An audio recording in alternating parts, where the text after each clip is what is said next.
It was the year 1832 in England when a boy named James Hudson Taylor was born into a devout Christian family.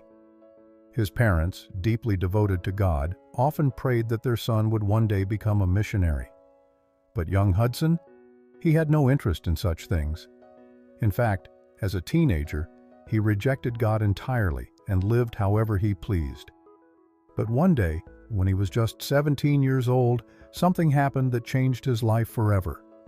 While reading a Christian booklet, he suddenly felt God's presence fill the room. He fell to his knees, tears in his eyes, and gave his life to Jesus. In that moment, a deep burden for the lost souls of China was placed in his heart. Hudson knew that going to China wouldn't be easy. The journey was dangerous, and life there would be completely different from England. But he was determined. He started studying medicine because he knew he would need to treat the sick. He also began learning Mandarin, the language spoken in China. But he didn't just prepare intellectually, he trained his body too. He stopped eating rich food and lived on simple meals, preparing for the hardships of missionary life. He even slept on hard wooden boards instead of a mattress. People thought he was extreme, but Hudson knew that God was training him for something greater. At 21 years old in the year 1853, Hudson Taylor boarded a ship to China. The journey across the sea was long, 5 whole months. At one point, the ship was caught in a violent storm, and it seemed like everyone would die. But Hudson fell on his knees and prayed, and suddenly the winds changed, and the ship was saved. When he finally stepped onto Chinese soil, he saw a world completely different from England. He was surrounded by people wearing colorful silk robes and speaking a language he barely understood. The land was full of idols and temples, where people worshipped false gods, completely unaware of Jesus. Most missionaries in China at that time dressed like Westerners and lived in fancy houses. But Hudson Taylor realized something. How will these people listen to me if I look like a foreigner? I must become like them. So he did something shocking.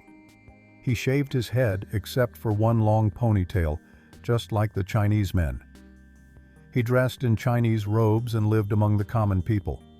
Many Europeans mocked him, but the Chinese people accepted him as one of their own. Hudson traveled from village to village, preaching the gospel, healing the sick, and translating the Bible into Mandarin. He faced many dangers, robbers, sickness, and even persecution. But nothing could stop him. He knew that millions of souls were at stake. There came a time when Hudson Taylor became very sick and weak. He had no money, no food, and no one to help him. At one point, he even thought of leaving China forever.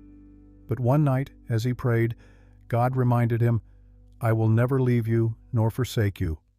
Hudson felt new strength rise in his heart. He wrote in his diary, "God's work done in God's way will never lack God's supply." This became his life motto. He decided to trust God completely, and soon help arrived. New missionaries came, and people in England started supporting his work. Back in England, Hudson founded the China Inland Mission, CIM, in 1865. He prayed for 24 missionaries to join him, and God provided. Soon, hundreds of missionaries came to China through CIM. The work expanded to all parts of China, reaching thousands of souls. Hudson Taylor himself spent over 50 years in China, bringing the gospel to places no one else dared to go. He saw churches planted, thousands baptized, and an entire generation of Chinese believers rise up. In 1905, after decades of faithful service, Hudson Taylor passed away in China, the land he loved so much. But his mission did not die.